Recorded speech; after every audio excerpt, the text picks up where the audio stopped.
नमस्कार दोस्तों, मैं राकेश वर्मा आप सभी का स्वागत करता हूं आपके अपने परिवार एसएम गुरुकुल पर। साथियों, बिहार के एनडीए सरकार के माननीय मुख्यमंत्री नीतीश कुमार के साथ 15 वर्षों तक उप मुख्यमंत्री के रूप में एवं वित्त मंत्री के रूप में साथ निभाने वाले हमारे आदरणीय नेता माननीय सुशील कुमार मोदी जी ने पेपर लीक को लेकर के बीपीएससी शिक्षक भर्ती परीक्षा बीपीएससी टीआरई 3.0 के पेपर लीक को लेकर के बहुत बड़ा बयान दिया है उन्होंने।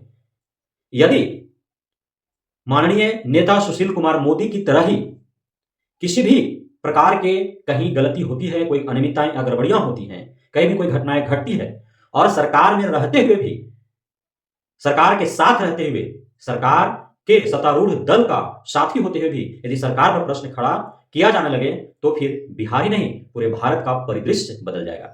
इस बात को लेकर के मैं सुशील कुमार मोदी जी का सराहना करता हूं कि उन्होंने बीपीएससी टीआरई 3.0 पेपर लीक हुआ है यह स्वीकारा, और सिर्फ स्वीकारा ही नहीं बल्कि इसे दुर्भाग्यपूर्ण बताया है कि यह एक दुर्भाग्यपूर्ण घटना है। बिहार के साथ जो इतना बड़ा दाग लगा कि सैकड़ों की तादाद में अभ्यर्थी पकड़े गए, सारे साक्ष्य पकड़े गए, सॉल्वर गैंग के सदस्य पकड़े गए एवं माफिया भी पकड़े गए, और इतना बड़ा भर्ती परीक्षा का छवि बीपीएससी आयोग के द्वारा, जिसका स्वच्छ छवि रहा है, जो भरोसेमंद प्राधिकार रहा है, नियोजन इकाई रहा है, उसके द्वारा लिए जाने के बावजूद भी इतनी बड़ी घटना घटी है। और उन्होंने अपने ही सरकार से, वे भी सत्तारूढ़ पक्ष के ही एक सदस्य हैं, और उन्होंने अपने ही सरकार से मांग किया है कि जिस प्रकार से केंद्र सरकार ने पेपर लीक मामले में दोषी पाए जाने वाले व्यक्तियों के ऊपर 10 वर्ष की जेल की सजा और 1 करोड़ आर्थिक दंड का जो प्रावधान किया है, वह कानून बिहार में भी लागू होने चाहिए। और यह होना चाहिए कि कानून चाहे केंद्र ने बनाया हो या फिर राज्य अपने स्तर से इस प्रकार की जो घटनाएं बार बार हो रही हैं, और इससे सरकार चाहे जिसका भी हो, घटनाएं हुई हैं। अभी 1 साल भी नहीं हुए हैं जब बिहार में कांस्टेबल का परीक्षा था। वो परीक्षा कब हुए हैं? उस समय किसकी सरकार थी? उस समय तो सरकार महागठबंधन की। महागठबंधन के सरकार के समय उतनी बड़ी भर्ती जो पुलिस कांस्टेबल का निकला, उसका पेपर लीक हुआ। अब तक परीक्षा उसका होने का कोई तय तिथि समय नहीं बताया गया है, और उसके बाद बीच में 2-3 परीक्षाएं हुई, जिसमें एसआई का परीक्षा जो हुआ उसमें भी पेपर लीक के मामले सामने आए, उसमें भी कदाचार के मामले सामने आए, उसमें भी आरोप मढ़े गए। लेकिन 2 जो भर्ती परीक्षा हुआ शिक्षकों का, उसमें भी कहीं ना कहीं अपारदर्शिता बरता गया है, कहीं ना कहीं उसमें धांधली सेटिंग गड़बड़ियां हुई हैं, अनियमितताएं बरती गई हैं। पूरी तरह से पारदर्शी और स्वच्छ परीक्षा बीपीएससी टीआरई 1 और टीआरई 2 भी नहीं हुआ है, लेकिन वो मामले दब गए। चाहे उसे अतुल प्रसाद की काबिलियत कहें या उनकी सफलता या उनकी कुशलता, उन्होंने इस चीज को सफलतापूर्वक दबाने में वो सफल रहे या फिर वे उसको हैंडल करने में सफल रहे। लेकिन बीपीएससी टीआरई 3.0 जो हुआ, तो उसमें आपने देखा ना, सारी प्रक्रियाएं हुई, विज्ञापन जारी माननीय अतुल प्रसाद ने करके गया, वो 11 फरवरी को ही वो चले गए थे, और 5 या 6 फरवरी को जो है विज्ञापन जारी हुआ, 10 फरवरी से आवेदन लिए गए। उसके बाद 1 महीना तक कोई चेयरमैन नहीं आया, प्रभारी चेयरमैन के रूप में सेक्रेटरी वगैरह काम करते रह गए। जिस दिन परीक्षा हुआ, शायद परीक्षा से 1 दिन पूर्व या परीक्षा के दिन ही नए चेयरमैन के रूप में परमार रवि जी आए, प्रभार संभाले, और उनके ऊपर, उनके सर के ऊपर उनके आते ही एक बहुत बड़ा कलंक लगा कि बीपीएससी टीआरई 3.0 का पेपर लीक इतना व्यापक स्तर पर हुआ। अब ये जो पेपर लीक हुआ है, इसका कड़ी दर कड़ी जो जुटते जा रहा है, बात काफी ऊपर तक जाने वाली है, इसलिए इसको हर संभव प्रयास किया जा रहा है दबाने का। बीपीएससी आयोग फिर रिमाइंडर करवाई है ईओयू को, आर्थिक अपराध इकाई को, कि ठोस सबूत जब तक नहीं मिलेंगे परीक्षा रद्द नहीं होगा। और एक ईओयू जो है बीपीएससी आयोग को बोला कि हम अंदर तक घुस के जांच करेंगे, आप अपना नोडल अधिकारी बताइए कि बात हमको किससे करना है, और सारे प्रश्नों का जवाब देना होगा। साथ ही ये बताएं कि प्रश्न पत्र छपने के लिए किस प्रेस में गया, किस किस को जानकारी था बीपीएससी आयोग के अंदर के अधिकारी पदाधिकारी कर्मचारी को, ये बताएं। सबसे पूछताछ होगा, सबको रिमाइंडर पर लिया जाएगा। तो साथ ही पूरे भर्ती प्रक्रिया में जिन जिन कंप्यूटर सिस्टम्स का इस्तेमाल हुआ है, उन सभी को ईओयू जब्त करने की बात कही है कि सबका जब्ती करके और उस सबका खंगाला जाएगा, टेक्नीशियन को लगाया जाएगा कि आखिर कहां क्या कुछ जो है छेड़छाड़ हुआ या फिर क्या कुछ प्राप्त हुए हैं, ये सारे जांच होंगे।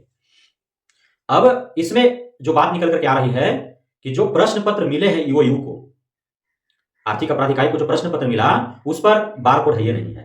तो इससे साबित होता है कि यहां से प्रश्न पत्र जो गए निकले प्रेस में छपने के लिए, तो छपने से पूर्व ही एक कांड हुआ, तभी जाकर के बिना बारकोड के ही प्रश्न पत्र पेपर लीक माफिया के पास चले गए। छपने के बाद यदि होता तो फिर बारकोड मिलता। लेकिन इससे पहले सोशल मीडिया पर जो वायरल हो रहा था कि जब वहां से जिस कंपनी को जिम्मेदारी थी प्रश्न पत्र लेकर के बीपीएससी आयोग तक आने का, उस कंपनी से ही सेटिंग करके और फ्लाइट में ही जो है कोई व्यक्ति था मंडल करके, उसने 20 लाख रुपए में वो खरीदा और स्कैन किया। सिर्फ प्रश्न पत्र मोबाइल में स्कैन करने का 20 लाख रुपया दिया गया। लेकिन अब जो बात निकल करके आ रही है आर्थिक अपराध इकाई की तरफ से कि जो प्रश्न पत्र पकड़े गए हैं उस पर बारकोड है ये नहीं है।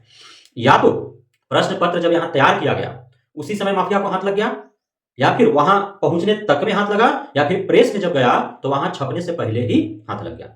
तो अब हो सकता है कि प्रेस वाला भी इस तरह से कर सकता है, प्रेस छापने से पूर्व ही दे दिया हो ताकि उस पर कोई कलंक ना लगे, बीपीएससी आयोग पर सीधा चल जाए कि प्रश्न पत्र तो बीपीएससी आयोग ने तैयार किया है, इसलिए बीपीएससी आयोग ही इस प्रकार के जो है वहीं के कोई अधिकारी कर्मचारी किए हो, प्रेस वाला ये सोच करके जो है पहले ही कर दिया होगा, ऐसा भी हो सकता है।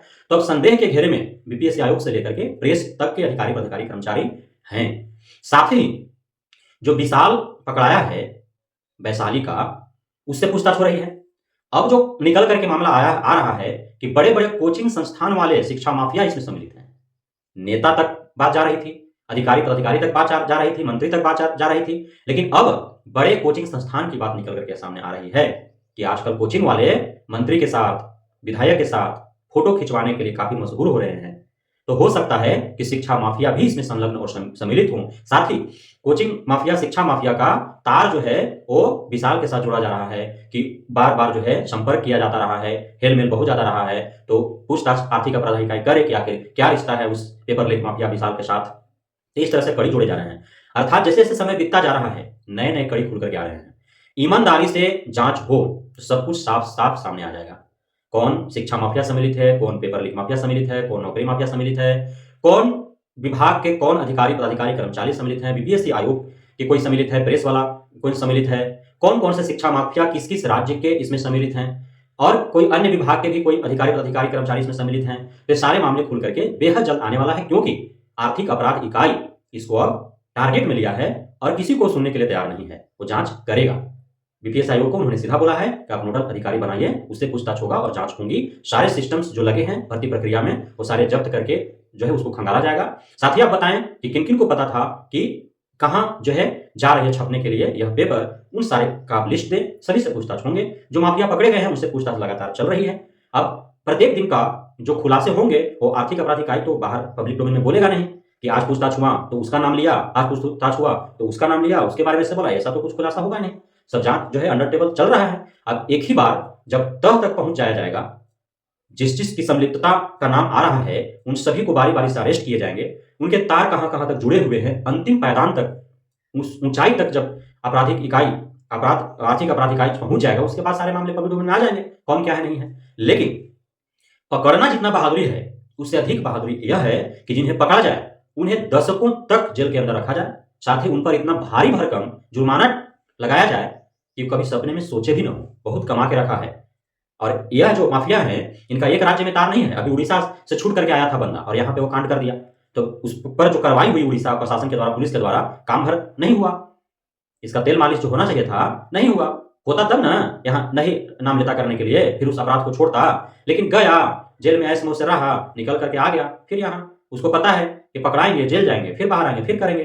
करोड़ों अरबों का संपत्ति अरज के रख दिया अपना फैमिली के लिए, तो क्या दिक्कत है। लेकिन अब जो है इस प्रकार के कानून बनाए जाना चाहिए और इस पर पूरी तरह से 100% अंकुश लगने चाहिए। माननीय सुशील कुमार मोदी जी का मांग जो है वो जायज है, और साथ ही यह सुशील कुमार मोदी जी का जो मांग है अपनी ही सरकार से, यह साबित करता है कि माननीय मुख्यमंत्री नीतीश कुमार, उप मुख्यमंत्री सम्राट चौधरी और विजय सिन्हा एवं शिक्षा मंत्री तो बेचारे अभी तुरंत ऐबे किए थे, है ना, पदभार संभालबे किए। उसके पहले तो विजय चौधरी थे, तो विजय चौधरी की जिम्मेदारी में बनता है। और ये जो शिक्षा विभाग का एससीएस के पाठक पूछो बोले से, अब कहीं कुछ बयान नहीं आ रहा है इन लोगों का। तो सिर्फ सड़कों पर बयानबाजी चल रही है, आधिकारिक रूप से तो कोई बयान आ नहीं रहा है। राजनीति भी भरपूर हो रहे हैं। अब महागठबंधन सरकार में भी लीक हुआ तो एनडीए सरकार में भी लीक हुआ, बस हो गया बराबर, कोई किसी को नहीं बोल सकता है। इसलिए कि भाई तुम भी तो किया था, तू बोल रहा है कि हुआ तो तुम भी किया था, तुम्हारे से भी हुआ था। अब कोई किसी को बोलने लायक नहीं है। कोई सच रहेगा, कोई ईमानदार रहेगा, कहीं किसी के शासन राज्य में घटना नहीं घटेगी, तभी ना वो बोलने लायक रहेगा। और घटनाएं आम हैं, घटती ही रहती हैं, लेकिन इस पर लगाम कौन कसेगा? 18 साल 17 साल से एनडीए सरकार है, तो इस प्रकार की घटनाएं बराबर हो रही हैं, तो कहाँ कोई विचार कर रहा है? यदि बिहार कांस्टेबल का पेपर लीक हुआ और उसमें दर्जनों पकड़े गए, तो उसके बाद एनडीए सरकार आई, महागठबंधन सरकार गिरा तो तुरंत जो है एनडीए सरकार आई, तो एनडीए सरकार के आने के बाद यूपी में पेपर लीक हुआ था, तो ये पेपर जो हुआ इसके पहले आप कैबिनेट मीटिंग कर रहे हैं ना, तो उसको पास कर लेते। तो आपने क्या किया?